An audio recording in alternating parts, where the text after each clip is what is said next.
पुंडलिक वरदे हरिविठ्ठल. श्री ज्ञानदेव तुकाराम. गोपाल कृष्ण भगवान की जय. माऊली ज्ञानेश्वर महाराज की जय.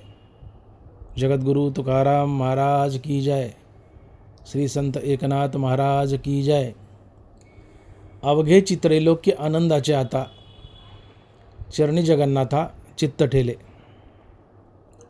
माय जगन्नाथ बाप जगन्नाथ, अनाथाचा नाथ जनार्दन.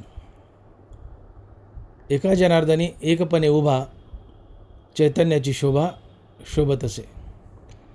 माय जगन्नाथ बाप जगन्नाथ, अनाथाचा नाथ जनार्दन. प्रस्तुत कीर्तनरूपी सेवेसाठी निवडलेला अभंग श्री संत एकनाथ महाराज यांचा 3 चरणाचा आणि भक्तिपर प्रकरणातील अभंग आहे. नाथ महाराज म्हणतायत, अवघे चित्रैलोक्य आनंदाचे आता, चरणी जगन्नाथा चित्त ठेले.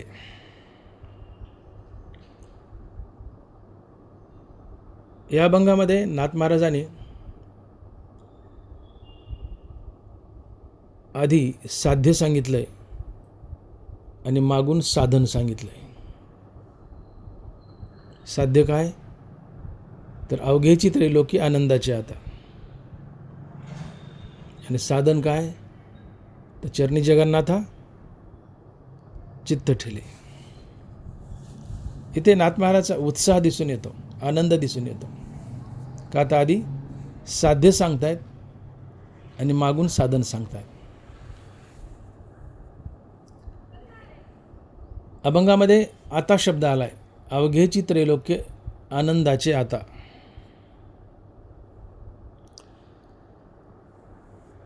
वाक्यात आता शब्द जर आला तर तो आता शब्द आपल्या कामगिरीचा मोबदला मागत असतो. जसं की पसायदानामध्ये ज्ञानोबा म्हणतात, आता विश्वात्मके देवे. हे विश्वात्मक देवा श्री गुरु निवृत्तीनाथा, आता मला काही प्रसाद द्या पसायदानाच्या रूपात. का तर तुमच्या म्हणण्यानुसार मी गीतेवर भाष्य केलं, गीतेवर टीका केली, आणि ती आहे ज्ञानेश्वरी. तुम्ही मला काम सांगितलं काय तर ज्ञानेश्वरी लिहा, मी लिहिली. तुमच्या म्हणण्यासारखं वागलो, मी माझी कामगिरी केली, ज्ञानेश्वरी लिहिली. पण आता मी ज्ञानेश्वरी लिहिली, या बदल्यात मला काही प्रसाद द्या. ते पसायदान आहे. पण आता शब्द जर वाक्यात आला तर तो आता शब्द आपल्या कामगिरीचा मोबदला मागत असतो आणि तो द्यावा लागतो. जसं एखादा मजूर आहे, शेतामध्ये काम करतो दिवसभर, 500 रुपये रोजाने मजूर लावला आहे. संध्याकाळी तो मालकाला म्हणतो, मालक दिवसभर काम केले, आता माझे 500 रुपये द्या. मालकाला द्यावे लागतं, मोबदला आहे. आता शब्द आपल्या कामगिरीचा मोबदला घेत असतो. तसं इथंही अभंगाच्या पहिल्या चरणात आता शब्द आला आहे, अवघे चित्रैलोक्य आनंदाचे आता. नाथ महाराज भगवंताला म्हणतायत की हे प्रभू, हे जगन्नाथा, हे श्रीकृष्णा, मी माझं चित्त तुझ्या चरणावर कायमचं ठेवलं आहे.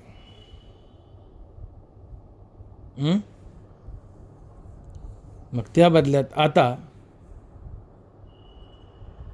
तू मला दे, किंवा मला अवघच त्रैलोक्य आनंदाचं झालंय.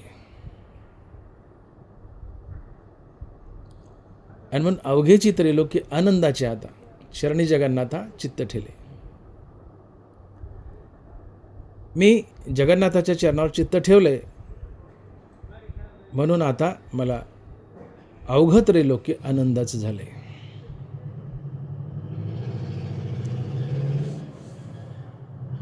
इथे एक प्रश्न उभा राहतो, जगन्नाथाच्या चरणावर, जगन्नाथ म्हणजे भगवान श्रीकृष्ण, जगन्नाथाच्या चरणावर चित्त कायमचं स्थिर करणं आणि तुमच्यासाठी अवघं त्रैलोकी आनंदाचं होणं, याचा अर्थार्थी संबंध काय?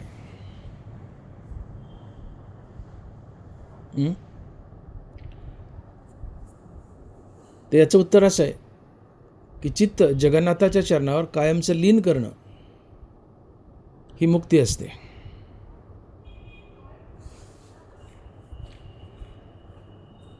मुक्ती काय असते?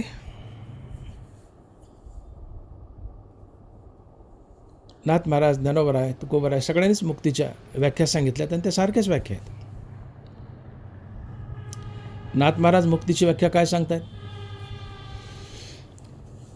नाथ महाराज लिहित आहेत भागवतामध्ये, एकदा भागे नारायण स्वय झाला जनार्दन, मन बुद्धी चित्त अहंकार भिन्न, चतुर्दा जान विभागला.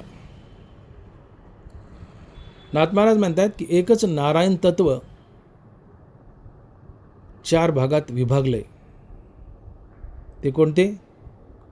तर मन, बुद्धी, चित्त आणि अहंकार. आणि ज्यावेळेस या 4ही वस्तू मन, बुद्धी, चित्त, अहंकार याला अंतःकरण चतुष्टय म्हणतात, या 4ही गोष्टी नारायण तत्वापासून निघाल्यात आणि ज्यावेळेस त्या परत येऊन नारायण तत्वात कायमच्या लीन होतील, विलीन होतील, याला मुक्ती म्हणतात. याला मुक्ती म्हणतात. मन नारायणापासून निघाले, परत येऊन नारायण तत्वात लीन होतं कायमचं, ही मुक्ती असते. चित्त नारायण तत्वापासून निघाले, ज्यावेळेस चित्त परत येऊन कायमचं नारायण तत्वात लीन होईल, ही मुक्ती असते. तसंच बुद्धी अहंकार नारायण तत्वापासून निघाली आहेत, ज्यावेळेस ती कायमची परत येऊन नारायण तत्वात कायमची विलीन होतील, ही मुक्ती असते. या 4ही गोष्टी नारायण तत्वापासून निघाल्यात आणि या 4ही गोष्टी जेव्हा परत येऊन नारायण तत्वात कायमच्या लीन होतील, विलीन होतील, ही मुक्ती असते. ज्ञानोबराय लिहित आहेत, तसे संकल्पने काढिले जयाचे मनचे चैतन्य झाले, तेने एकदेशी परी व्यापिले लोकत्रय. जयाचे मनची चैतन्य झाले. मन नारायणापासून अर्थात चैतन्यापासून निघले. मन चैतन्यापासून निघले आणि ज्यावेळेस ते मन परत फिरून चैतन्यात कायमचं लीन होईल, ही मुक्ती आहे. अर्थात मनाचं चैतन्य होणं हीच मुक्ती आहे. चित्ताचं चैतन्य होणं हीच मुक्ती आहे. चित्ताचे चैतन्य झाले ते तर यातायात निमाले घनानंद. चित्ताचं चैतन्य होणं हीच मुक्ती आहे. बुद्धीबद्दल लिहित आहेत ज्ञानोबराय, परतोनी पाठ मोरी ठाके आणि आपणच आपणे असे देखे आणि देखत खेळ ओळखे मने ते तत्व मी. बुद्धी सहज माघारी फिरून पाहते तर तिला पांडुरंग दिसतो, चैतन्य दिसतं आणि ती म्हणते, अरे हे हा पांडुरंग, हे चैतन्य तर मी का वेड्यासारखी विषयाच्या मागे धावते. परतोनी पाठ मोरी ठाके आणि आपणच आपणे असे देखे आणि देखत खेळ ओळखे मने ते तत्व मी. अरे हे तत्व, हे चैतन्य तर मी आहे म्हणते बुद्धी. आणि मग ती परतून या चैतन्यात कायमची लीन होते. बुद्धीचं चैतन्यात कायमचं लीन होणं ही मुक्ती असते. अहंकाराचं तेच आहे, जयाचे अहम विश्रामे आत्मरूपी. ज्याचा अहंकार आत्मरूपात चैतन्यात कायमचा लीन होतो, ही मुक्ती असते. म्हणून मन, बुद्धी, चित्त, अहंकार या 4ही गोष्टी चैतन्यापासून निघाल्यात आणि जेव्हा परत फिरून चैतन्यात कायमच्या विलीन होतील, ही मुक्ती असते. आणि म्हणून इथं नाथ महाराजांनी चित्त शब्द वापरला आहे. चरणी जगन्नाथा चित्त ठेले. तर मन, बुद्धी, चित्त, अहंकार हे 4ही परत फिरून चैतन्यात लीन व्हावे लागतात, ही मुक्ती असते. तर इथे चित्त शब्द वापरला आहे, तर चित्त घ्या. तर चित्ताचं चैतन्य होणं ही मुक्ती असते. चित्ताचं चैतन्य होणं ही मुक्ती असते. चित्ताचं चैतन्य म्हणजे मुक्ती. आणि यालाच नाथ महाराज म्हणतात, चरणी जगन्नाथा चित्त ठेले. मग मी जगन्नाथाच्या चरणावर चित्त ठेले तर माझा काय फायदा झाला, हे अभंगाच्या पहिल्या चरणात. आणि महाराज लिहित आहेत की अवघे चित्रैलोक्य आनंदाचे आता चरणी जगन्नाथा चित्त ठेले. अवघे चित्रैलोक्य आनंदाचे आता चरणी जगन्नाथा चित्त ठेले. नाथ महाराज म्हणतात, मी जगन्नाथाच्या चरणावर माझं चित्त कायमचं लीन केले. मग माझा फायदा काय झाला आहे, तर अवघ त्रैलोक्य माझ्यासाठी आनंद स्वरूप झाले. माझ्यासाठी आनंद स्वरूप झाले. मग मी असा प्रश्न उभा केला होता की चित्त जगन्नाथाच्या चरणावर कायमचं लीन करणं आणि अवघ त्रैलोक्य आनंद स्वरूप होणं याचा अर्थार्थी संबंध काय. तर उत्तर असे की चित्त जगन्नाथाच्या चरणावर लीन करणं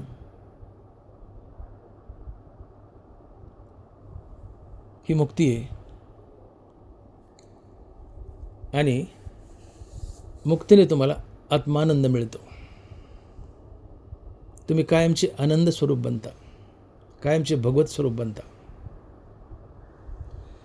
चित्ताचं चैतन्य झालं यालाच म्हणतात चरणी जगन्नाथा चित्त ठेले. अर्थात तुम्ही जगन्नाथाच्या चरणावर कायमचं चित्त स्थिर केले म्हणजे तुम्ही मुक्त झाले, भगवत स्वरूप झाले, सच्चिदानंद झाले.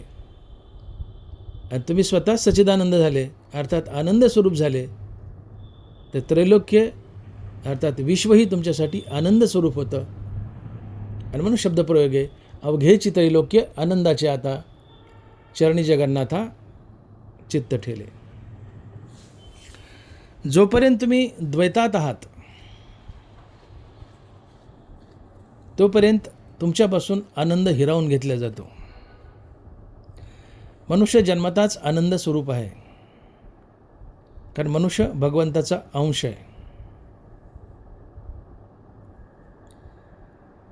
आणि भगवंत आनंद स्वरूप आहे म्हणून मनुष्यही आनंद स्वरूप आहे.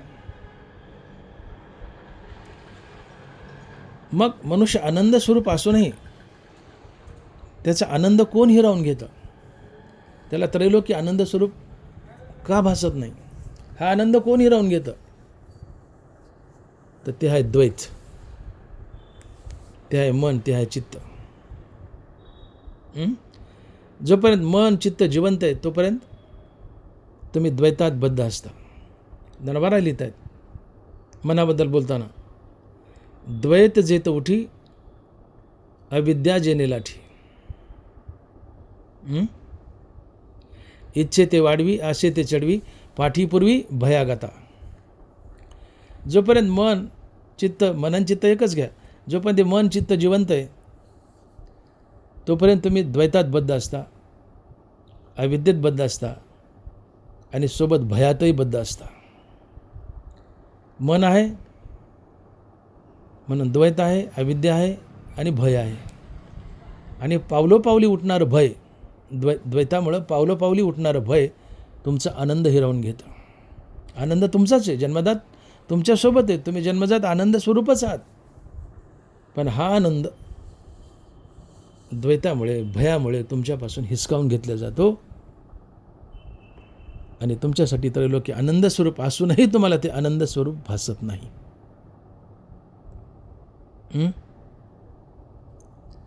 आणि मग ज्यावेळेस अखंड हरिनामानं तुम्ही तुमचं चित्त भगवंताच्या चरणावर कायमचं लीन करता तेव्हा ते चित्त, ते मन मरतं. चित्त मन मेलं की तुमचं द्वैत जातं, तुम्ही अद्वैतात उभा राहता. आणि अद्वैतात उभे राहिले की तुमचं भय कायमचं निघून जातं, तुमचं भय कायमचं निघून जातं. आणि ज्यावेळेस भय कायमचं निघून जातं त्यावेळेस तुमचं जीवन पूर्णपणे आनंदमय झालेलं असतं आणि अवघं त्रैलोक्य तुम्हाला आनंद स्वरूप दिसतं. अवघेची त्रैलोक्य आनंदाची. आता तुम्ही आनंद स्वरूपच आहात, पण या भयानं तुमचा आनंद हिरावून घेतला आहे. का तर तुम्ही द्वैतात आहात. मग ज्ञानोबाने लिहित आहेत की पाणी बुडवूये मिठाते, तो मिठाची पाणी आते, ती आपण झालेनी अद्वैते नाशे भय. नीट आहे का होई?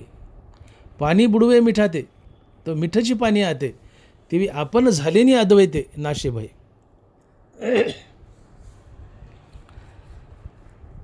ते पाणी नेहमीच भूषणात यायचं आणि मिठाला धमकी द्यायचं.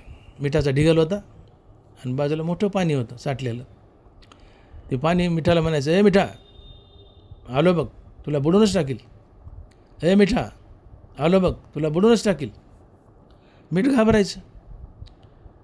मिठाला वाटायचं आलं हे तर खरंच मी बुडेल. मीठ पाण्याला घाबरायचं, पण पाणी पुन्हा पुन्हा धमकी द्यायचं, मिठा मी तुला बुडूनच टाकील. एक दिवस मीठ म्हणलं, ये बरं बुडव, ये म्हणलं. आलं पाणी. पाणी त्या मिठात शिरलं तर मिठाचंच पाणी झालं. मिठाचंच पाणी झालं. आता पाणीच पाण्याला काय बुडविल? तसं संसार आम्हाला नेहमी भेडवतो. संसार आम्हाला भेडवतो, पण आम्ही ज्यावेळेस अख्खा संसार बनतो त्यावेळेस संसार आम्हाला काय भेडविल? तेवी आपण झालेनी अद्वैते नाशे भय. आपण अद्वैतात गेलोत, अख्खा संसार आपण झालोत, किंबहुना चराचर आपणच झालोत, अख्खा संसारच आपण झालोत, तर आपलं भय नसतं आणि आपला आनंद आपल्यासमोर प्रगट होतो की जो आपला मूळचा आपल्यापाशी आहे.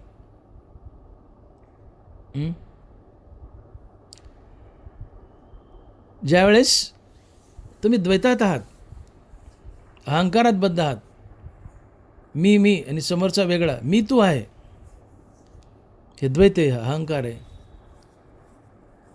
आणि मग ज्यावेळेस द्वैत आहे त्यावेळेस भीती असते, तो समोरचा माझा वाईट करील, मला हाणेल, मला मारेल, माझं लुटेल, माझं चोरेल. पण ज्यावेळेस तुम्ही अद्वैतात जाता आणि संपूर्ण चराचर तुम्हीच बनता, सगळं जग तुम्हीच व्यापून टाकता, जगातली प्रत्येक वस्तू तुम्हीच बनता, तर मग तुम्हीच तुम्हाला काय माराल, तुम्हीच तुम्हाला काय हाणाल, तुम्हीच तुम्हाला काय लुटाल. हनुमान माऊली म्हणतात, तेवी आपण झालेनी अद्वैते नाशे भय. तुम्ही अद्वैतवात गेले की तुमचं भय नासतं, आणि भय नासलं की आनंद तर मुळच आहे तुमच्याजवळ. तुम्ही आनंद स्वरूपच आहात. तो आनंद येऊन पुढे उभा राहतो आणि अख्खं त्रैलोक्य तुम्हाला आनंदाचं दिसतं.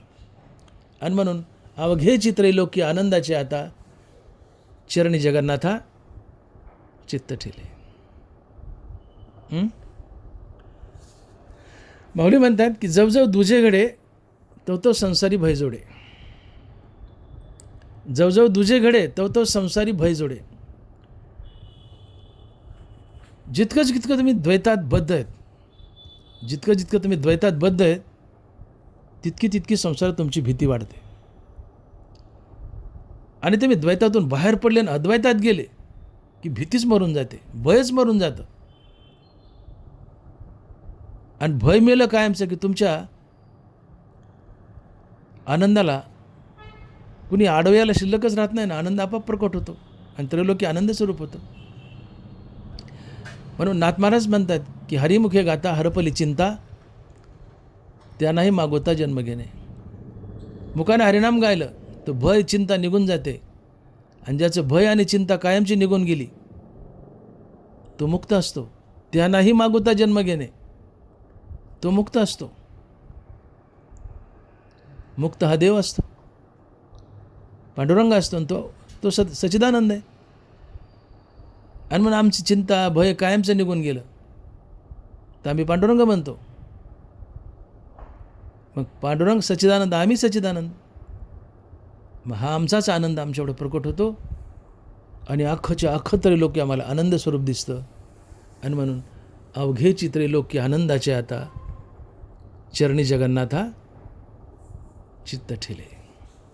आणि म्हणून मी प्रश्न उभा केला होता की जगन्नाथ भगवंताच्या चरणावर चित्त कायमचं लीन केलं तर अवघं त्रैलोक्य आनंदाचं होतं. याचा अर्थार्थी संबंध काय? तर जगन्नाथाच्या चरणावर चित्त लीन करणं ही मुक्ती आहे. चित्त चैतन्यात लीन होणं ही मुक्ती आहे. आणि चित्त भगवंताच्या चरणावर लीन करणं ही सुद्धा मुक्तीच आहे. कारण भगवंताचे चरण हे चैतन्य स्वरूप आहेत, परब्रह्म स्वरूप आहेत. आणि म्हणून तर आपण भगवंताच्या चरणावर माथा टेकवतो. आपण देवाच्या पाया पडतो, चरणावर मस्तक टेकवतो. गुडघ्यावर नाही टेकवत मस्तक, कमरावर नाही, हातावर नाही, खुब्यावर नाही, डोक्यावर नाही. आपण मस्तक कुठं टेकवतो? भगवंताच्या चरणावर. चरणावरच का? तर भगवंताचे चरण चैतन्याचे परब्रह्माचं प्रतीक आहे. आणि म्हणून चरणावर मस्तक. मग भगवंताचे चरण हेच चैतन्य आहे. मग चित्ताचं चैतन्य होणं मुक्ती. तर आपलं चित्त भगवंताच्या चरणावर टेकवणं ही सुद्धा मुक्तीच आहे. का तर चरण चैतन्य आहे, भगवंताचं चरण चैतन्य आहे. म्हणून जसं चित्ताचं चैतन्य होणं ही मुक्ती, जसं आपलं चित्त भगवंताच्या चरणावर टेकवणं ही सुद्धा मुक्तीच आहे. मग अखंड हरिनाम घेऊन आपलं चित्त आपण स्थिर केले आणि भगवंताच्या चरणावर कायमचं ठेवलंय, लीन केलंय. हे चित्त आता कायमचं स्थिरावलंय तिथं, ही मुक्ती आहे. आणि तुम्ही मुक्त झाले की तुमचं भय चिंता निघून जाते. आणि मुळातच तुम्ही आनंद स्वरूप आहात. भय आणि चिंता कायमची निघून गेली. तुमच्या आनंदाला कोणी आडवं येत नाही. आनंद मूळचाच आहे तुमच्याजवळ. मग मूळचाच आनंद प्रकट होतो आणि अवघाच्या अवघा त्रैलोक्य तुम्हाला आनंद स्वरूप दिसू लागतं. आणि हे उत्तर आहे की जगन्नाथाच्या चरणावर चित्त ठेवल्यावर अवघं त्रैलोक्य आनंद स्वरूप का दिसतं.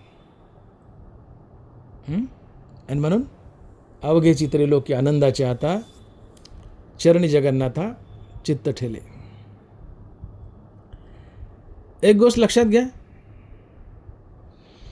जोपर्यंत मन मनोरूपात आहे तोपर्यंत तुम्हाला सुखाचा अनुभव येत नाही. कुठल्या तरी कारणामुळे तुमचं मन मरावं लागतं, तेव्हाच तुम्हाला सुखाचा अनुभव येतो. आणि मन रामनामानं मरतं. रामकृष्ण नामे उन्मनी साधली तयासी लादली सकळ सिद्धी. सकळ सिद्धी म्हणजे मोक्ष. रामकृष्ण नामानं मनाचं उन्मन, उन्मन म्हणजे मनाचं मरणं. आणि मन मेलं की सकळ सिद्धी अर्थात तुम्हाला मुक्ती लाभते. आणि मुक्ती हा आत्मानंद आहे. मग तुमच्या जीवनात आत्मानंद आला, अवघं त्रैलोक्य आनंद स्वरूप दिसू लागलं. अवघे त्रैलोक्य आनंदाचे आता का? तर मन मेलं. म्हणून मन मेलं की मुक्ती, मुक्ती आनंद स्वरूप आहे. तुम्ही आनंद स्वरूप बनता, अख्खं त्रैलोक्य आनंद स्वरूप दिसतं. म्हणून अवघे त्रैलोक्य आनंदाचे आता चरणी जगन्नाथा चित्त ठेले. मनाचं जिवंत असणं हेच दुःख आहे आणि मनाचं मरणं हेच सुख आहे. आणि मन रामनामानं मरतं. म्हणून मी बोललो की जोपर्यंत मन मनोरूपात आहे तोपर्यंत तुम्हाला सुखाचा अनुभव कधीच येत नाही. कुठल्या तरी कारणानं मन मरावं लागतं, तेव्हा सुखाचा अनुभव येतो. आणि मन रामनामानं मरतं. रामनाम घ्या, मन मरेल, मुक्तही व्हाल, आनंदही होईल, सुखाचा अनुभव येईल. मनाचं चित्ताचं मरणं म्हणजे देहाचा विसर असतो. जोपर्यंत मन मनोरूपात आहे तोपर्यंत तुम्ही देवभानावर असता, देवभानावर असता. मी देहाने देहसंबंधीने माझं म्हणता. पण जेव्हा मन मरतं, चित्त मरतं, तेव्हा देहाचा विसर पडतो. आणि देहाचा विसर पडणं हे खरं सुख असतं. आणि म्हणून तुकोबार आहे पांडुरंगाकडं आग्रहानं मागणी करतात, देवाता ऐसा करी उपकार, देहाचा विसर पाडीमच. कशाकरता मागणी? देवा मला माझ्या देहाचा विसर पाड. का? तर तरीच हा जीव सुख पावेल माझा. बरे झाले केशीराजा कळवाले. देवा मला माझ्या देहाचा विसर पाड. मला देहाचा विसर पडला तरच मला सुखाची प्राप्ती होईल, अन्यथा नाही. मग देहाचा विसर ही मुक्ती आहे, आणि मुक्ती हे सुख आहे, आनंद आहे, आत्मानंद आहे. मग देहाचा विसर कधी पडतो? मन मेल्यावर. मन मनोरूपात आहे, तो पण देहभान. मन मेलं रामनामानं की देहाचा विसर, आणि देहाचा विसर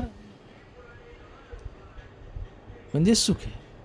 अर्थात मनाचं मरण म्हणजे सुख आहे. देहाचा विसर कधी पडला? मन मेल्यावर. म्हणजे देहाचा विसर म्हणजे सुख, पर्यायानं मनाचं मरण म्हणजे सुख. आणि म्हणून मन मनोरूपात आहे, तो पण सुखाचा अनुभव येत नाही. मन मेलं तर सुखाचा अनुभव येतो, आणि ते रामनामानंच मरतं, इतर कशानं नाही. विषयानं आपण मन मरतो असं म्हणतो, विषयाने मन मरतं असं म्हणतो, पण ते विषयाने मरत नाही. ते क्षणभर अंतर्मुख झालेलं असते. ते खरं मरतं रामनामानं. कारण एक शास्त्र सिद्धांत आहे की जी वस्तू जिथून निघाली ती तिथं परत आल्यानंतरच कायमची स्थिरावत असते. तुकोबाराय साक्ष देत आहेत. क्षरला सागर गंगा ओघी मिळे, आपणची खेळे आपणा माझी. क्षरला सागर गंगा ओघी मिळे, आपणची खेळे आपणाशी. उदाहरणार्थ तुम्ही पंढरपूरला निघालायत, हातात पिशवी घेतली, जुन्या काळी पडसे असायच्या, हातात पिशवी घेतली आणि पंढरपूरला निघालायत. पायात चप्पल घातली, घरातून बायकोला जेहारी केला आहे, येतो का म्हटलं आहे, तर निघालायत. सोबत एक दोन वारकरी मित्र आहेत, चला चला चला चला चला चला पंढरीला जायचे. वाटेत भजन चालले रामकृष्णारी, पण चला चला उरका उरका उरका, बस पकडायची, पंढरीला जायचे. पंढरीत गेले, चला चला चला चंद्रभागेचं स्नान करायचे. स्नान झालं, चला चला चला पांडुरंगाचं दर्शन घ्यायचे. चला चला चला एखादी हरिकथा ऐकायची, कथा ऐकली, चला चला चला चला नेहऱ्या करायच्या, जेवायचे. जेवणं झाली वारी, चला चला बस स्टँडला जायचे, गाडी पकडायची, गाडी पकडली, चला चला चला घरी जायचे. घरी आले, पिशवी टेकवली, मग तुम्ही फुसकारा टाकता, आलो बा पंढरीहून, अन्न पाणी गर्भ चहा. तुम्ही कधी स्थिरावले? तुम्ही घरातून, ज्या घरातून पंढरीला गेले त्या घरात वारी करून परत आल्यानंतर स्थिरावले. याचा अर्थ असा होतो की जी वस्तू जिथून निघाली ती तिथं परत आल्यावरच स्थिरावत असते. तुम्ही तुमच्या घरातून पंढरीला निघाले आणि घरात परत आल्यावर स्थिरावले. तुकोबारा हाच दाखला देतात आणि म्हणतात की क्षरला सागर गंगा ओघी मिळे, आपणची खेळे आपणाशी. नदी समुद्रापासून निघते आणि समुद्राला येऊन मिळाल्यावरच स्थिरावते. नदी कुठून निघते? डोंगरातून नाही, समुद्रातून. नदीचा जन्म, नदीचा उगम समुद्रात आहे. उन्हाळ्यात सूर्याच्या प्रखर उष्णतेने समुद्राचे पाणी वाफेच्या रूपात शोषून घेतले जाते. ती वाफ उंच आकाशात जाते. पावसाळ्याला ते वाफेचे ढग बनतात, तिला थंड हवा लागली की पाऊस पडतो आणि डोंगरातून तेच पाऊस किंवा नदीचं पाणी येऊन पुन्हा समुद्राला मिळतं. म्हणून नदी डोंगरातून निघत नाही, नदीचा उगम डोंगरात नसतोच. दिसतं आपल्याला ते, पण नदीचा खरा उगम समुद्रात आहे आणि शेवटही समुद्रात आहे. नदी समुद्रापासून निघते आणि समुद्राला येऊन मिळाल्यावर स्थिरावते. तसं मनुष्याचं चित्त भगवंतापासून निघाले आणि ते ज्यावेळेस कायमचं परत येऊन भगवंतात कायमचं लीन होईल, ही मुक्ती असते. आणि मग चित्ताचं चैतन्य होणं हीच मुक्ती आहे. आणि भगवंताचे पायही चैतन्य आहे, जगन्नाथाचे चरण चैतन्य आहे. मग ज्यावेळेस तुमचं चित्त जगन्नाथाच्या चरणावर कायमचं लीन होईल, म्हणजे ते चैतन्यातच लीन झाले. आणि चित्त जगन्नाथाच्या चरणावर अर्थात चैतन्यात कायमचं लीन होणं ही मुक्ती असते. आणि मुक्ती ही आत्मानंद असतो. आणि म्हणून तुम्हाला तुमचं चित्त जगन्नाथाच्या चरणावर कायमचं लीन केलं की आत्मानंद मिळतो आणि अवघं त्रैलोक्य आनंदाचं दिसतं. आणि म्हणून नाथ महाराज म्हणतात की अवघेची त्रैलोक्य आनंदाचे आता, चरणी जगन्नाथा चित्त ठेले. मोक्षाची व्याख्या करताना या तिन्ही महासंतांनी, ज्ञानोबराय, नाथ महाराज आणि तुकोबाराय, तिन्ही महासंतांनी मोक्षाची सारखीच व्याख्या केली आहे. तुकोबाराय म्हणतात अहंकार गेला तुका म्हणे देव झाला. अहंकार जाणं हीच मुक्ती आहे. ज्ञानोबा हेच सांगतायत, तिवीची अहंभाव जाये ऐक्य ते आधीचे आहे, हेची साच जेत होय तो आधी निमी. तिवीची अहंभाव जाये हेची साच जेत होय. अहंभाव जाणं हीच मुक्ती आहे. तसे मन पण मुद्दल जाय मग अहंभाव अधिक किया आहे, म्हणून शरीराची ब्रह्म होय अनुभवितो. तुमचं मन मुद्दल मेलं, सगळं मेलं. मग मन मेलं तर मनात वास करणारा अहंकारही मरतो. म्हणून अहंकारासहित मनाचा मनपणा नाहीसा होणं हीच मुक्ती आहे. अहंकारासहित मनाचा मनपणा नाहीसा होणं हीच मुक्ती आहे. नाथ महाराज हे सांगतात, देहांतेचे दडपण तेची बद्धतेचे लक्षण, देहांतेचे निरसन, देहांतेचे निरसन मुक्तता जाण नावताया. देहांत धरून ठेवणं हे बंधन आहे आणि देहांत जाणं ही मुक्ती आहे. देह अहंतेचे निरसन मुक्तता जाण नावताया. देह अहंत जाणं हीच मुक्ती आहे. आणि म्हणून या तिन्ही महासंतानं मुक्तीची एकच व्याख्या केली की अहंकारासहित मनाचा मनपणा नाहीसा होणं म्हणजेच मुक्ती. अर्थात देहांत जाणं हीच मुक्ती आहे. आणि देहांत जाणं म्हणजे चित्त जाणं, मन जाणं. कारण अहंकार मनात चित्तात वास करतो. मन आणि चित्त जेव्हा जाईल तेव्हाच अहंकार जातो. पण अहंता जाणं अर्थात अहंकार जाणं म्हणजे चित्त जाणं, मन जाणं. मग ज्यावेळेस मन, बुद्धी, चित्त, अहंकार सगळे जातात, अर्थात ते नारायण तत्वापासून निघालेत आणि परत फिरून नारायण तत्वात कायमचे लीन होतात, अर्थात चैतन्यात कायमचे लीन होतात. ही मुक्ती असते, ही मुक्ती असते. आणि मग नाथ महाराज या ठिकाणी विशेष करून जे सांगतायत की मी माझं चित्त जगन्नाथाच्या चरणावर कायमचं लीन केलं आहे, म्हणजेच एक प्रकारे चैतन्यात लीन केलं आहे. आणि चित्त चैतन्यात लीन करणं ही मुक्ती आहे. चित्त जगन्नाथाच्या चरणावर लीन करणं ही मुक्ती आहे. आणि तुम्हाला मुक्ती मिळाली की तुम्ही आधीच आनंद स्वरूप असता, कारण तुम्ही भगवंताचे अंश आहात.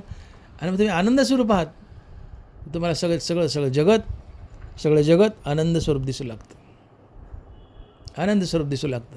आणि म्हणून अवघे चित्रलोकी आनंदाचे आता चरणी जगन्नाथा चित्त ठेवले. शिवाय चित्त जगन्नाथाच्या चरणावर ठेवल्यावर तुम्ही मुक्त झाले. मग काय झालं? तुम्ही मुक्त झाले तर तुमचं प्रारब्ध गेलं, क्रियामान गेलं आणि संचितही गेलं. जीवनात दुःखच नाही, जीवन आनंदमय होतं. तुकोबाराय लिहितात, प्रारब्ध क्रियमान भक्ता संचित नाही जाण. प्रारब्ध क्रियामान संता संचित नाही जाण. भक्त संत एकच असतात. तुम्ही मुक्त झाले. ज्ञानाग्नीनी तुम्ही तुमची सगळी कर्म जाळून टाकली. ज्ञानाग्नी सर्व कर्मांनी भस्मसात करू ते तथा.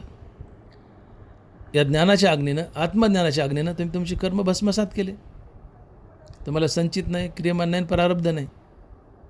मग जीवनात दुःख नाही, निखळ आनंद आहे. आणि म्हणूनही त्रैलोकी आनंद स्वरूप दिसतं. ज्ञानोबा लिहितात, ज्ञानाग्नीची मुखे जाळीरी कर्मे अशेके, तो ब्रह्माची मनुष्य वेखे ओळखतो. तो मनुष्यरूपात आहे, पण त्या महात्म्याने आत्मज्ञानानं आपली सगळी कर्म जाळून टाकली आहेत. अर्थात प्रारब्ध संचित क्रियमान जाळून टाकले, म्हणून तो चालता बोलता परब्रह्म आहे. तो मुक्त आहे. मग मुक्ताला संचित नाही, प्रारब्ध नाही, क्रियमान नाही. म्हणून आता भोग नाही आहे, फळभोग नाही, म्हणून दुःख नाही, दुःखच नाही आहे आडवं यायला. आणि तुम्ही आम्ही जन्मातच आनंद स्वरूप आहोत. मग आनंद तुमच्यासमोर येऊन उभा राहतो. त्रैलोकी आनंदाचं दिसतं, विश्व आनंद स्वरूप दिसतं. ते चालत आहे ज्ञानाचे बिंब. अख्खा तुम्ही आनंदाचा गोळा असता, ज्ञानाचा गोळा असता.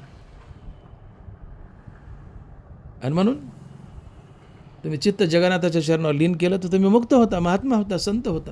तुमचं संचित क्रियमान प्रारब्ध जळून जातं. हे जळायला जीवनात दुःख नाही, दुःख नाही तर आनंदाला अडवायला काहीच नाही. आनंद प्रगट होतो आणि अख्खं त्रैलोक्य तुम्हाला आनंद स्वरूप दिसतं. आणि म्हणून नाथ महाराज लिहित आहेत की अवघेची त्रैलोक्य आनंदाचे आता चरणी जगन्नाथा चित्त ठेले. अवघेची त्रैलोक्य आनंदाचे आता चरणी जगन्नाथा चित्त ठेले. नाथ महाराज म्हणतात मला अवघं त्रैलोक्य आनंद स्वरूप झाले. त्रैलोक्यच काय तर अख्खं विश्व मला आनंद स्वरूप झाले. का तर मी माझं चित्त जगन्नाथाच्या चरणावर कायमचं लीन केलं आहे. आणि चित्त जगन्नाथाच्या चरणावर कायमचं लीन करणं ही मुक्ती असते. अर्थात मी मुक्त झालो आहे, महात्मा झालो आहे, संत झालो आहे. मग माझं संचित क्रियमान प्रारब्ध सगळं गेलं आहे. माझ्या जीवनात भय दुःख काही राहिलं नाही. आता आनंदाला अडवायला काही शिल्लक नाही. माझा आनंद पूर्णतः प्रकट झाला आहे. आणि मला अख्खं त्रैलोक्य अख्खं विश्व आनंद स्वरूप भासू लागलं आहे. आणि म्हणून अवघेची त्रैलोक्य आनंदाचे आता चरणी जगन्नाथा चित्त ठेले. अवघेची त्रैलोक्य आनंदाचे आता चरणी जगन्नाथा चित्त ठेले. मग तुम्ही असा प्रश्न उभा करू शकता की तुम्ही म्हणाल डॉक्टर मोठे साहेब, नाथ महाराजांनी जगन्नाथाच्या चरणावर चित्त कायमचं लीन केलं आहे, कायमचं ठेलं आहे. हे चित्त जगन्नाथाच्या चरणावर कायमचं लीन करणं एवढं सोपं आहे का हो? नाही ना, मलाही मान्य आहे, एवढं सोपं नाहीच आहे. अर्जुनासारखा महात्मा तक्रार करतो भगवंताकडं की देवा तू सांगतो चित्त स्थिर करणं, ते काय सोपे का रे? बोलायच्या गोष्टीत का गप्पा? या जगात सगळ्यात अवघड काय तर चित्त स्थिर करणं, मन स्थिर करणं. अर्जुन म्हणतो बैसिजे तरी हिंडवी दाही दिशा, बैसिजे तरी हिंडवी दाही दिशा. आम्हाला एका जागेवर बसवतं ते 10 दिशाला हिंडून येतं. इतकं विचित्र आहे म्हणले. अर्जुन एक दृष्टांत देतो, नरवरा ओवी लिहित आहेत. ऐसे कैसे जे घडेल जे मरकाटा समाधी येईल, का राहे म्हणतले राहील महावातू. अर्जुन भगवान कृष्णाला म्हणतो अरे देवा माकडाला समाधी लागेल का?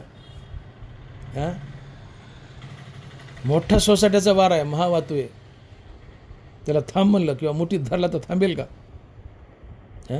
हे जसं अशक्य आहे तसं मनाला चित्ताला स्थिर करणं अशक्य आहे देवा. नाथ महाराज सांगतात की मी माझं चित्त जगन्नाथाच्या चरणावर स्थिर केलं, मुक्त झालो, मला जगत आनंद स्वरूप झाले. पण हे चित्त जगन्नाथाच्या चरणावर स्थिर करणं सोपं आहे का? फार अवघड आहे देवा. देव म्हणतो हो रे अर्जुना अवघडच आहे, पण मी तुला एक युक्ती सांगतो. कसली? तर अभ्यास योगाची. अभ्यास योगाची. असाध्य ते साध्य करिता सायास, कारण अभ्यास तुका म्हणे. पण अभ्यासाची काही सर्वता दुष्कर नाही, या लागी माझ्या ठाई अभ्यासे मिळ. भगवंत अर्जुनाला दिलासा देतात की ठीक आहे रे बाबा, चित्त स्थिर करणं अतिशय अवघड आहे, मन स्थिर करणं अतिशय अवघड आहे, पण मी तुला एक युक्ती सांगतो. आणि ती युक्ती अभ्यास योगाची. म्हणून भगवंत आम्हाला दिलासा देत आहेत अर्जुनाच्या रूपानं की बाबांनो अभ्यासयोग करा, तुमचं चित्त सहज स्थिर होईल, जगन्नाथाच्या चरणावर कायमचं लीन होईल आणि तुम्ही मुक्त व्हाल आणि तुम्हाला त्रैलोक्य आनंद स्वरूप भासेल. तर काय हा अभ्यासयोग? ज्ञानोबराय अभ्यासयोग काय सांगतात?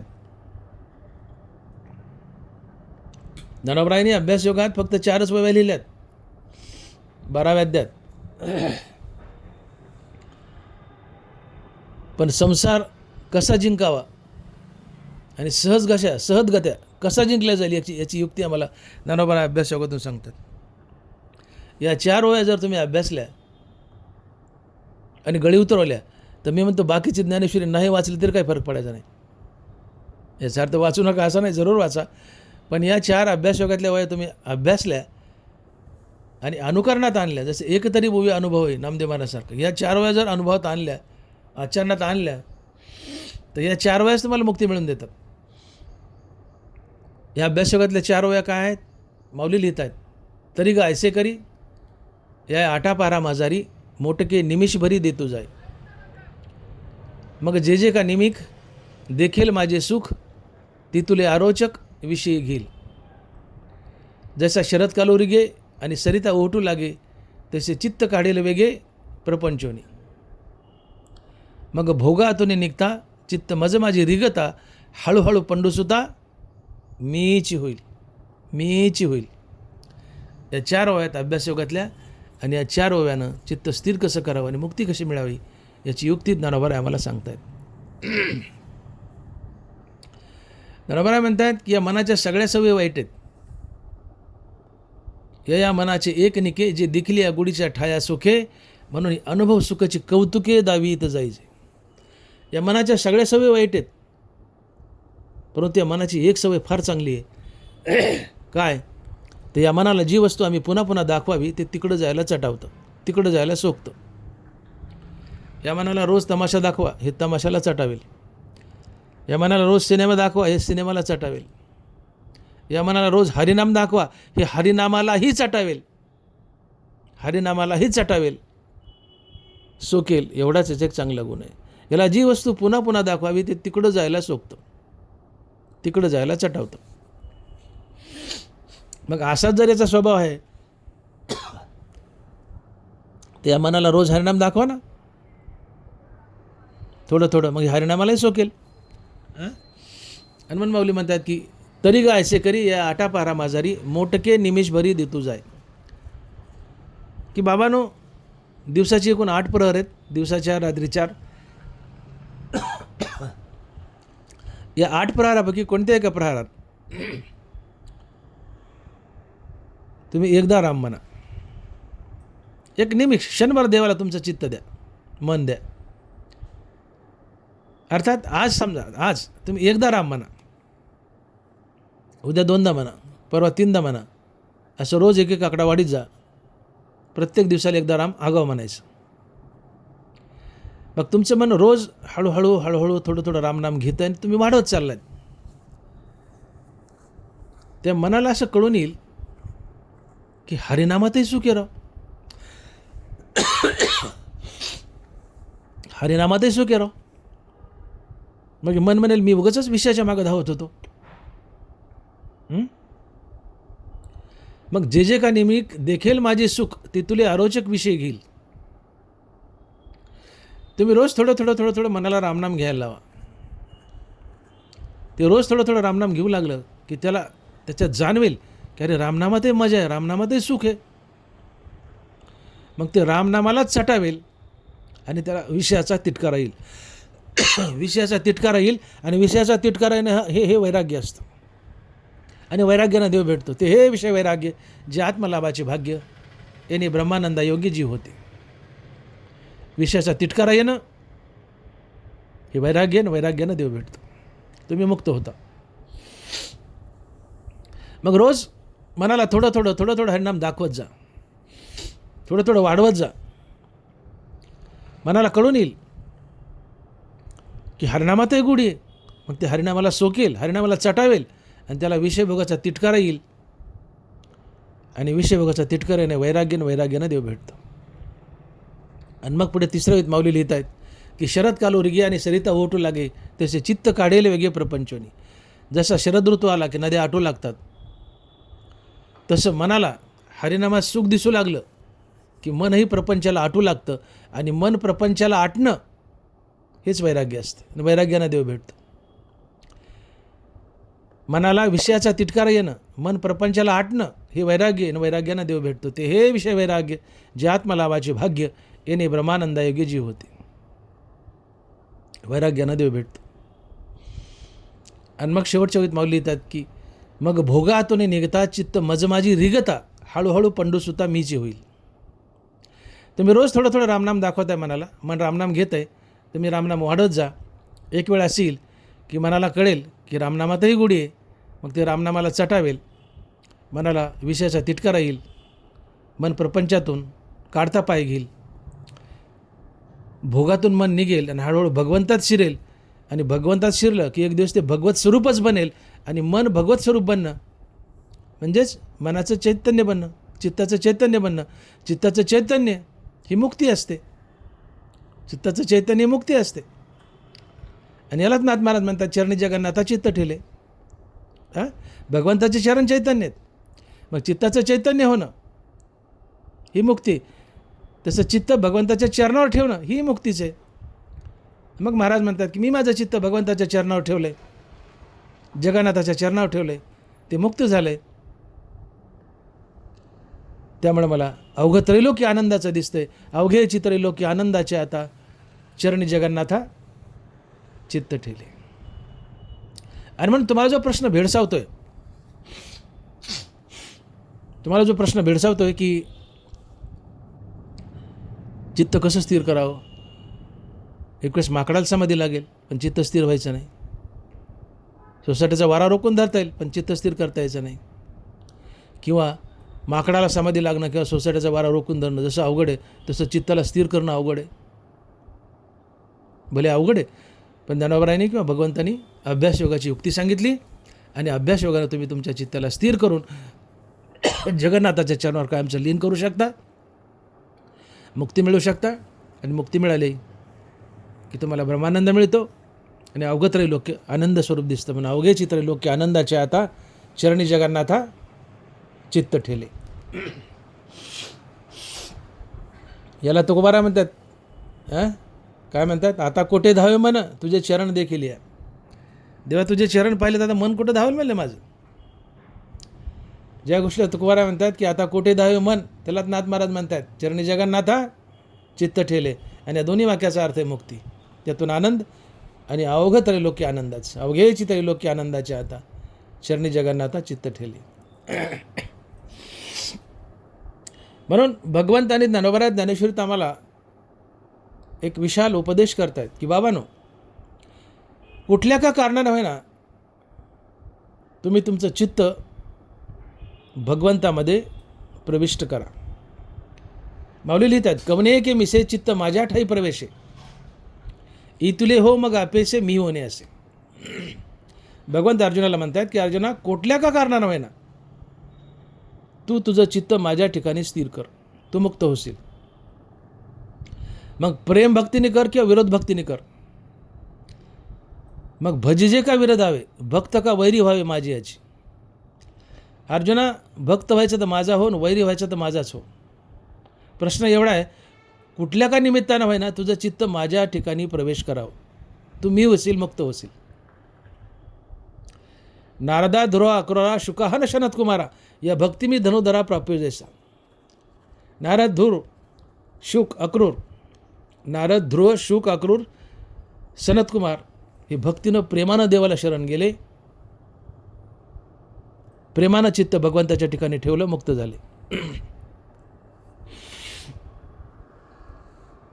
कंस, शिशुपाल, रावण विरोध भक्तीनं वैर म्हणून भगवंताला शरण गेले, पण त्यांनाही भगवंतानं मुक्ती दिली. का तर त्यांचं चित्त भगवत स्वरूप झालं होतं. कृष्ण मारायचा, कृष्ण मारायचा, कृष्ण मारायचा हाच ध्यास कंसाला. कंसाचं चित्त कृष्ण स्वरूप झालं, कृष्णाच्या ठिकाणी जडून राहिलं, त्याला मुक्ती मिळाली. रावणाचं तेच झालं, चित्त कृष्ण रामस्वरूप झालं, मुक्ती मिळाली. शिशुपालाचं तेच झालं. कवने एके मिसे चित्त माझ्या ठाई प्रवेश, तुले हो मग आपेसे मी होणे असे. कारण काही असो, प्रेम भक्ती असो की विरोधी भक्ती असो, भलतीय जाती जन्मावे मग भजिजे का विरोधावे, भक्त का वैरी व्हावे माझी याची. भक्त व्हायचं तर माझा व्हा आणि वैरी व्हायचं तर माझा व्हा. निमित्त काही असो, कोणत्या का निमित्तानं होईना तुमचं चित्त भगवंताच्या ठिकाणी प्रवेश करून राहावं. तुम्ही भगवत स्वरूप होता, मुक्त होता. परंतु भगवंत आमचा बाप आहे आणि बापासोबत प्रेमानंच पेश यावं, विरोधानं नाही.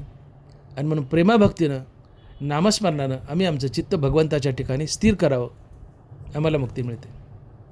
आणि म्हणून माऊली लिहित आहेत की कवने के मिसे चित्त माझ्या ठाई प्रवेशे, इतुले हो मगा पेसे मी होणे असे. जरी ज्ञानोबा म्हणतात की कोणत्या का कारणानं होणार, प्रेमानं असो नाही तर दुश्मनीने असो, नाम घ्यायचं तर माझं घ्या, शिवाय द्यायचं तर मलाच द्या, देव म्हणतोय. पण देवाला शिवाय देणे आपल्याला शोभतं का? देव आमचा मायबाप आहे. म्हणून जरी ज्ञानोबा म्हटले की कवने के मिसे, विरोध भक्ती प्रेम भक्ती कोणत्या का मार्गानं होईना, देवच बोलतोय, कोणत्या का मार्गानं होईना मला शरण या, चित्त माझ्या स्वरूपात कायमचं जडून राहू द्या, तुम्ही मुक्त व्हाल. पण आम्ही देवाची लेकरं आहे, देव आमचा बाप आहे. आणि म्हणून आम्ही प्रेमभक्तीनंच देवाला शरण जावं, नामस्मरणानंच आम्ही आमचं चित्त जगन्नाथाच्या चरणावर स्थिर करावं. चित्त जगन्नाथाच्या चरणावर स्थिर झालं की ते चरणावर कायमचं लीन होतं, तिथं चित्ताचं चैतन्य होतं. चित्ताचं चैतन्य मुक्ती असते. मुक्ती मिळाली की ब्रह्मानंद, जीवन आनंद स्वरूप. आणि म्हणून अवघेची त्रैलोक्य आनंदाचे आता चरणी जगन्नाथा चित्त ठेले. म्हणून समाजातील माणसानं थोडा विचार करावा. सुखासाठी, आनंदासाठी माणसं वणवंत भटकत आहेत, परंतु पैशाच्या पाठीमागे लागली इथे. पैशानं गरिबी दूर होईल, पण सुख मिळणार नाही. पैसा शरीराची सोय करतो, परंतु शरीराची सोय म्हणजे सुख नव्हे, तर मनाची सोय म्हणजे सुख. मनाची सोय म्हणजे सुख. आणि मनाची सोय म्हणजे मनाला हरिनामाचा खुराक देऊन, मनाला कायमचं स्थिर करणं, ही मनाची सोय. आणि या मनाच्या स्थिरतेतून येणारा अनुभव हे सुख असते, हा आनंद असतो. आणि म्हणून ज्ञानोबा सुखाची व्याख्या करतायत, किंबहुना सोये जीवात्मयाची लाहे, ते तजे होय तया नाव सुख. आणि ऐशी अवस्था न जोडिता पार्था, जिजे ते सर्वथा दुःख जाणे. ज्यावेळेस तुम्ही रामनाम घेता, तुम्ही राम म्हटलं की तुमचं मन अंतर्मुख होतं. हे अंतर्मुख झालेलं मन हृदयरामाला जाऊन भेटतं. मन आणि हृदयराम यांच्या भेटीतून मनाला स्थिरता लाभते, आणि मनाच्या स्थिरतेतून येणारा अनुभव सुख असते. आणि ज्यावेळेस तुम्ही रामनाम घेत नाहीत, त्यावेळेस मन हृदयरामापासून तुटतं, ते बहिर्मुख धावतं. हृदयरामापासून तुटलेलं बहिर्मुख धावणारं मन बेचैन अस्थिर असतंय, ते तडपतं. आणि मनाची तडप, बेचैनी, अस्थिरता हे दुःख असतं. आणि म्हणून मनाची स्थिरता हेच सुख, मनाची अस्थिरता हेच दुःख. मनाची स्थिरता, मनाची शांती हेच सुख. आणि म्हणून तुकोबाराय म्हणतात की शांती परते नाही सुख, इरा अवघेचे दुःख. मनाची शांती हेच सुख आहे, मनाची स्थिरता हेच सुख आहे. आणि शांती आणि स्थिरता सोडून उरलेलं सगळं दुःख आहे. मग जितका पैसा जास्त, तितकं मन अस्थिर असतंय. जितकं मन अस्थिर, तितकं दुःख जास्त असतंय. म्हणून पैशावाला मनुष्य सगळ्यात जास्त दुःखी असतो. पैशावाला मनुष्य सगळ्यात जास्त दुःखी असतो. का तर पैशाच्या कमवण्यात जेवढं दुःख आहे, त्यापेक्षा डबल दुःख पैशाच्या रक्षणात, आणि त्यापेक्षा टिबल दुःख पैसा चोरी गेल्यावर. या तिन्ही अवस्थेत मनाची बेचैनी, आणि मनाची बेचैनी अस्थिरता हे दुःख असते. पैसा कमवायचा आहे, मरमर मरमर, वसवस वसवस वसवस, हाव हाव हाव, तृष्णा, आयुष्य निघून जातं. मन बेचैन असतं पैसा कमवण्यात, बेचैनी दुःख आहे. बरं, कमवलाय चांगल्या मार्गाने, वाम मार्गानं कमवलाय, रक्षणाची जिम्मेदारी असते. झोप येत नाही, 7 खोल्यात झोपतो, पाल चुरचुरली दचकून उठतो. पैशाच्या रक्षणात कमालीचं दुःख आहे. मन बेचैन आहे, बेचैनी दुःख आहे, अस्थिरता दुःख आहे. आणि त्यात पुन्हा चोरी गेलाच, मग तर मिटलंच, अटॅकच येतो. म्हणून नाथ महाराज लिहितात की पैशाच्या रक्षणात माणसाला रात्रंदिवस हार्ट अटॅक येतो. नाथ महाराज लिहितात, रात्रंदिवस हृदयरोग हा जीवी, रात्रंदिवस हृदयरोग हा जीवी. नाथ महाराज म्हणतात की ज्या माणसाला खरा अटॅक येतो, हार्ट अटॅक, त्याला एकदाच छातीत वेदना होतात. पण ज्याला धनाचं रक्षण करायचे, त्याच्या छातीत रोजच वेदना होतात. मग धनाचं रक्षण हा हृदयरोग आहे. रात्रंदिवस हृदयरोग हा जीवी. आणि मग धन कमवणं, त्याचं रक्षण, त्याची चोरी, यात मनुष्य सातत्यानं बेचैन आहे. मनाची बेचैनी, अस्थिरता, तडप हे दुःख आहे. पण पैशावाला दुःखी आहे. याचा अर्थ पैसा कमवू नका असं नाही, पण अवाढव्य पैसा कमवू नका, गरजेपुरता पैसा असावा, पैशाची हाव नसावी. साई उतना ही दे जामे कुटुंब समाय, मैं भी भूखा न रहू और साधू भी भूखा न जाए. एक समजदार शहाणा मनुष्य देवाला एवढंच मागतो, हे भगवंत मला तेवढंच दे, ज्यामध्ये मी आणि माझं कुटुंब खाऊन पिऊन सुखी असो, आणि माझ्या दारात कोणी साधू किंवा भिकारी आला त्याला वाढण्यासाठी माझ्यावर पसाबर असावं. साई उतना ही दे जामे कुटुंब समाय, मैं भी भूखा न रहू और साधू भी भूखा न जाए. ही अल्पसंतुष्टता आहे. अल्पसंतुष्टता सगळ्यात मोठी श्रीमंती आहे. हा तृष्णा तुम्हाला घडीवर पैसा मिळूनही देईल, चांगल्या मार्गाने नाही पण वाईट मार्गानेच मिळून देईल. ते टिकेल नाही टिकेल तो पुढचा भाग आहे. ही तृष्णा हा तुम्हाला पैसा मिळूनही देईल वाम मार्गाने, पण तृष्णा तुम्हाला अकालीच मारून टाकेल. कारण तृष्णा तुम्हाला बेचैन करते, आणि बेचैनी धनाधन हार्ट अटॅक, अर्धांगवायू, रक्तदाब अशा बिमाऱ्या निर्माण करते आणि अर्ध्या आयुष्यात तुम्हाला मारते. मग कमी पैसा मिळून जास्त दिवस जगावं का जास्त पैसा मिळून तृष्णेमुळे लवकर मारावं? कोणतं फायद्याचं आहे तुम्हीच ठरवा, मला कळवा. कमी पैसा मिळून जास्त दिवस जगावं का जास्त पैसा मिळून तृष्णेमुळे लवकर मारावं? कोणतं फायद्याचं आहे ठरवा, मला कळवा. मी तर म्हणतो कमी पैसा मिळून जास्त दिवस जगावं हे जास्त फायद्याचं आहे. कारण तृष्णेमुळे जास्त पैसा मिळवला, लांडीला बडीन का होत नाही, पण मिळवला, पण तुम्ही अकालीच मेले. मागा राहिला पैसा कोल्या कुत्रेच धन होतो. लेकर का नीट सांभाळतात का? ते काठ्या कोरड्या करतात. साचुन्या मरे धन लावी पोराशी भांडण, नाही दिली अन्न अतिथीशी. तुम्ही मरून जाता अर्ध्या आयुष्यात, पण मागं गाबडे काठ्या कोरड्या करतात, डोके फोडतात त्या धनासाठी. हां, म्हणजे तुम्ही तर जाताच, पोरं मागं भांडतात. कोल्या कुत्र्याचं भांडण, कोल्या कुत्र्याची धन. आणि मग असे म्हणे की थोडं करावं ते आपल्यासाठी आणि जास्त करावं ते लोकांसाठी. पण पैसा असावा, पैसा नाही असं नाही, पैसा असावा पण मर्यादेपुरता, गरजेपुरता.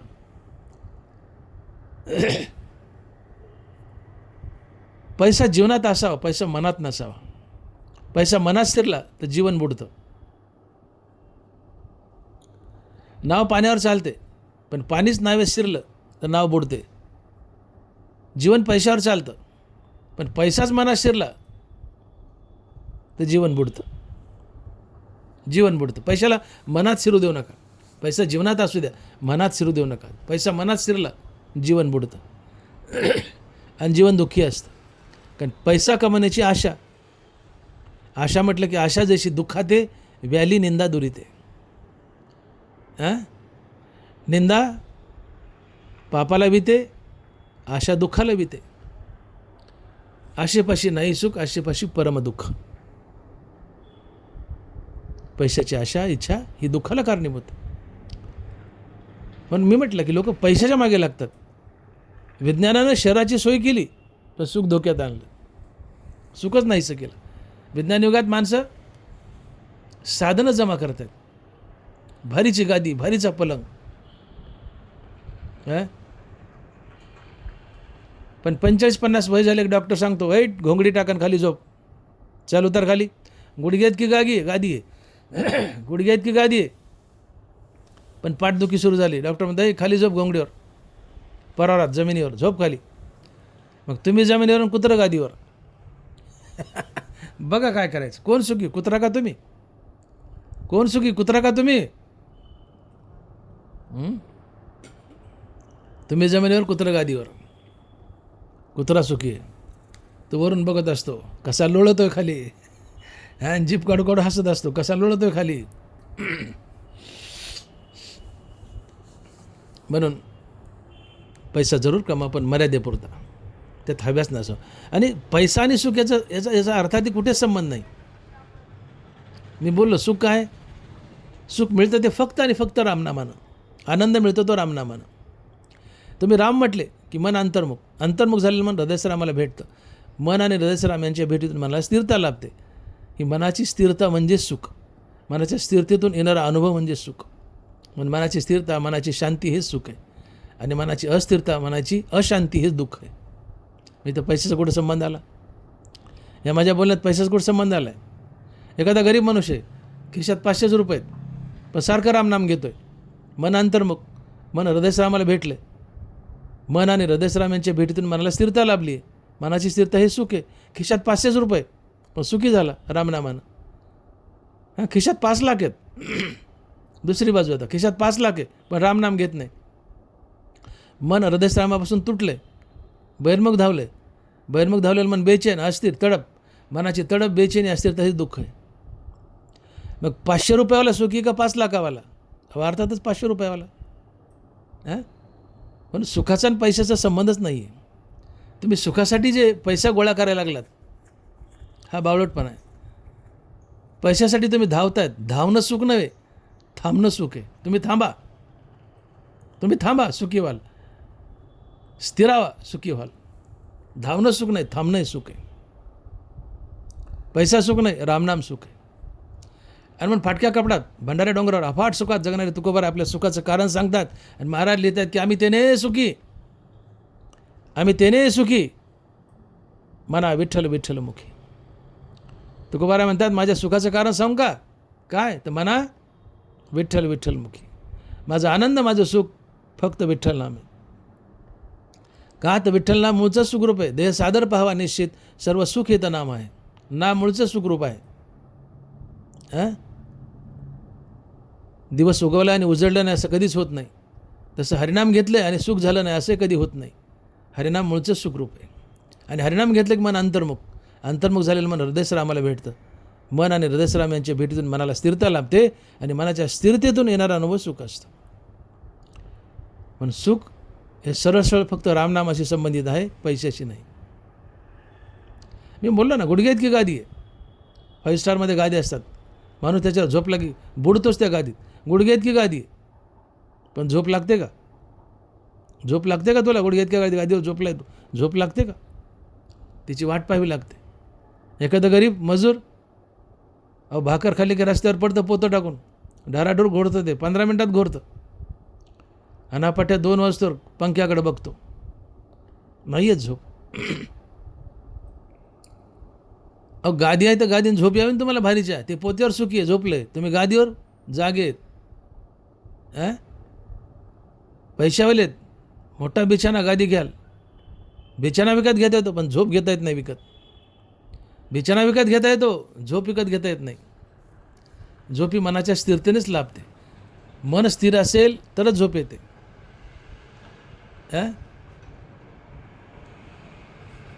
मन बेचैन असेल तर झोप लागत नाही. मन स्थिर असेल तरच झोप लागते. आणि मन स्थिर केवळ आणि केवळ हरिनामानं होतं. मग हरिनाम घ्या, मन चित्त स्थिरावेल, ते जगन्नाथाच्या चरणावर कायमचं लीन होईल. जगन्नाथाच्या चरणावर चित्त कायमचं लीन होणं ही मुक्ती आहे. मुक्ती हा आनंद आहे. अवगत राहिलो की अवघे विश्व तुम्हाला आनंद स्वरूप दिसेल. आणि म्हणून अवघे चित्रलोकी आनंदाचे आता चरणी जगन्नाथा चित्त ठेले. अवघे चित्रलोकी आनंदाचे आता चरणी जगन्नाथा चित्त ठेले. रामनामाला शरण जा. रामनामानं चित्त स्थिरावेल, जगन्नाथाच्या चरणावर कायमचं लीन होईल. तुम्ही मुक्त व्हाल, आनंदी व्हाल, त्रैलोकी आनंद स्वरूप दिसेल. आणि ज्या नामस्मरणामुळं जे चित्त जगन्नाथाच्या चरणावर लीन झाले, या मुक्त अवस्थेमुळं जे आम्हाला त्रैलोकी आनंद स्वरूप दिसतंय, कुणामुळं? तर जगन्नाथामुळं. तो जगन्नाथ आमचा मायबाप आहे. हे अभंगाच्या 2ऱ्या चरणात. आणि महाराज लिहितात, माय जगन्नाथ बाप जगन्नाथ अनाथाचा नाथ जनार्दन. माय जगन्नाथ बाप जगन्नाथ अनाथाचा नाथ जनार्दन. नाथ महाराज म्हणतात, जगन्नाथ अर्थात पांडुरंग परमात्मा भगवान श्रीकृष्ण आमचा बाप आहे आणि माय बी आहे. भगवंत गीतेत बोलत आहेत, ज्ञानेश्वरीत बोलत आहेत, माऊली लिहित आहेत, या कारणे मी पिता महद्ब्रह्म हे माता आपत्य पंडुसुता जगडंबरू. ज्ञानोबा म्हणत आहेत की कृष्ण भगवान आमचा पिता आहे, माया ही माता आहे, आणि या दोघांपासून हे अवडंबर म्हणजे विश्व तयार झाले. या कारणे मी पिता महद्ब्रह्म हे माता आपत्य पंडुसुता जगडंबरू. कृष्ण बापे माया माय. कृष्ण बापे, कृष्ण मायसुद्धा आहे. तैसे चराचरी मी माताही होय. कृष्ण बापय आहे, माय आहे. आम्ही कृष्णाची लेकरं आहोत. जसा बाप असतो तशी अवलाद असते. ज्ञानोबा लिहितात, तेजाचा तेजोनी निघाला, तेजेची असे लागला, त्या रश्मी ऐसा भला बोधू व्हावा. सूर्यापासून, सूर्य तेज आहे, सूर्यापासून तेजच निघतं. तसं आम्ही देवाची अवलाद आहोत, म्हणून आम्ही देवच आहोत. घोड्याच्या पोटी घोडा, बैलाच्या पोटी बैल, आंब्याच्या पोटी आंबा, तसं देवाच्या पोटी देवच जन्माला येतो. मग देव आमचा बाप आहे आणि आम्ही देवाचे लेकरं, तर आम्ही देवच आहोत. आम्ही देवच आहोत. मग आम्ही देव आहोत, तर देव सच्चिदानंद आहे, मग आम्ही सच्चिदानंद आहोत. हां, आणि बापाची इस्टेट ही मुलाची असते. मग देवरूपी बापाची इस्टेट काय, तर सच्चिदानंद रूप.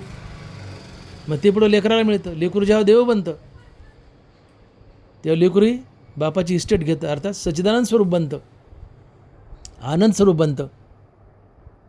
आणि म्हणून अवघेची त्रैलोक्य आनंदाचे आता, अवघेची त्रैलोक्य आनंदाचे आता. का? आमचा बापच आनंद स्वरूप आहे आणि बापाची इस्टेट मुलाकडे येते. बापाची इस्टेट आनंद आहे, आम्ही मुले आहेत देवाची, आमचा बाप देव आहे, देव आनंद स्वरूप आहे. मग आम्ही देवाची लेकरं, देवरूपी बापाची इस्टेट आमच्याकडे आली, अर्थात आनंद आमच्याकडे आला, आम्ही आनंद स्वरूप झालो. म्हणून अवघेची त्रैलोक्य आनंदाचे आता. का तर विठ्ठल आमचा बाप आहे, विठ्ठल आमची माय आहे. विठ्ठल माझी माय, आम्हा सुखावणे काय, विठ्ठलच माय, तो सुखरूप आहे. माईचं सुख लेकराला मिळतंच, बापाचं सुख लेकराला मिळतंच. आम्ही घ्यावे नाम, तुम्ही द्यावे आम्हा प्रेम. पांडुरंगा आम्ही तुझं नाव घेऊ, तू आम्हाला प्रेम दे, आनंद दे. प्रेम काय, आनंदच, सुखच. आणि म्हणून ज्या जगन्नाथाच्या चरणावर मी चित्त ठेवलं आहे, कायमचं लीन केलं आहे, म्हणून मी मुक्त झालो आहे.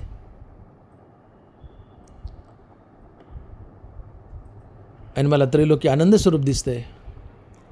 असा तो जगन्नाथ, ज्याच्यामुळे मला मुक्ती मिळाली, तो आमचा मायबाप आहे. नाथ महाराज बोलत आहेत, तो आमचा मायबाप आहे. आणि मायबापाची इस्टेट ही मुलाला मिळतच असते. मग मायबापाची इस्टेट काय, देवाची इस्टेट आनंद आहे, सच्चित आनंद, आनंद आहे. देवाची इस्टेट काय, आनंद आहे. आम्ही देवाची अवलादीत लेकरं, तो आनंद आम्हाला मिळणारच, मिळणारच. फक्त आम्हाला काय करायचं आहे, अखंड हरिनाम घेऊन चित्त जगन्नाथाच्या चरणावर लीन करायचं. देवाचा आनंद आम्हाला मिळणारच, का देवाचे आम्ही लेकरं आहेत. आणि म्हणून आम्ही आनंद स्वरूप आहोत. आणि मग चित्त जगन्नाथाच्या चरणावर ठेवलं की आम्ही मुक्त होतो. आणि अवघची त्रैलोक आनंदाचं दिसतं. आणि म्हणून अवघेची त्रैलोक आनंदाचे आता चरणी जगन्नाथा चित्त ठेवले. तर असा जगन्नाथ जो आमचा मायबाप आहे, तर तो कसा आहे, हे शेवटच्या चरणात नाथ महाराज लिहित आहेत की एका जनार्दनी एकपणे उभा चैतन्याची शोभा शोभत असे. एका जनार्दनी एकपणे उभा चैतन्याची शोभा शोभत असे. हा जगन्नाथ आमचा मायबाप आहे. तो कसा आहे म्हणले, तर तो एकपणे उभा आहे आणि चैतन्याची शोभा आहे. अर्थात इथं बोट पांडुरंगाकडे केले, नाथ महाराजांनी बोट पांडुरंगाकडे केले. पांडुरंग कसा आहे, कमरेवर हात देऊन एकपणे उभा आहे, करकटेवरी ठेवून या. आमचा जगन्नाथ अर्थात पांडुरंग परमात्मा एकपणे उभा आहे, म्हणजे कमरेवर हात देऊन एकपणे उभा आहे. आणि तो इतका शोभिवंत आहे किती, की तो साक्षात चैतन्याचा गाभा आहे. आणि मग तुकोबरा लिहित आहेत की स्वयंभू आमचा विटेवरी उभा चैतन्याचा गाभा पांडुरंग. आमचा पांडुरंग स्वयंभू आहे, विटेवर उभा आहे एकपणे, आणि तो चैतन्याचा गाभा आहे. योगी 28 विटेवरी उभा वामांगी रखुमाई दिवे दिसे दिवे शोभा. योगी 28 विटेवरी उभा वामांगी रखुमाई दिसे दिवे शोभा. असा आमचा पांडुरंग चैतन्याचा गाभा आहे आणि एकपणानं विटेवर उभा आहे. अर्थात व्यापक ब्रह्म एका छोट्या मूर्तीत पाहणं ही भक्तीतली कला असते. मोठ्या अक्षरात जो अर्थ भरला आहे तोच अर्थ छोट्या अक्षरात भरलेला असतो. उदाहरणार्थ माझं नाव आहे डॉक्टर भागवत मोठे, खूप मोठं अक्षर काढलं आणि पुन्हा खाली खूप छोटं अक्षर काढलं आणि नाव तेच लिहिलं, डॉक्टर भागवत मोठे. डॉक्टर भागवत मोठे हे अक्षर खूप मोठं लिहिलं आणि खाली खूप बारीक लिहिलं, पण लिहिलं तेच डॉक्टर भागवत मोठे. शेवटी लोक बोट कोणाकडे दाखवतील? माझ्याकडेच. अक्षर मोठं काय आणि लहान काय, अर्थ एकच असतो. हां, मूर्ती मोठी काय आणि छोटी काय, त्यातलं देवत्व दैवत्व एकच असतं. तसा विश्वव्यापक ब्रह्मरूप परमात्मा काय आणि विटेवर उभं असलेलं चैतन्य विठ्ठल काय, हे एकच असते. आणि म्हणून व्यापक देव छोट्या मूर्तीत पाहायला शिकणं ही भक्तीतली कला आहे. व्यापक ब्रह्म हाती लागत नाही, आवाक्यात येत नाही, पण ते जर छोट्या मूर्तीत बांधलं तर व्यापक ब्रह्म आमच्या हाती लागतं, देव आमच्या मुठीत येतो. आणि म्हणून हा आमचा विठ्ठल विटेवर एकपणानं उभा आहे आणि तो चैतन्याची शोभा आहे. आणि म्हणून मूर्तीपूजा हिंदू धर्मात जी आहे ती अतिशय महान आहे, अतिशय महान आहे हिंदू धर्मातली मूर्तीपूजा. कारण व्यापक ब्रह्म आम्ही छोट्या मूर्तीत पाहतो. एकदा आदरणीय विवेकानंदाच्या घरी त्यांचा मित्र आला, थोडा नास्तिक होता, नेहमी देवाला नावं ठेवायचा. म्हणले चल विवेक फिरून येऊ थोडं बाहेर जाऊन. गेले बाहेर, चहा वगैरे घेतला. मित्र म्हणतो चल आता जवळ चालतो, माझं घर जवळच आहे, चल म्हणले घरी.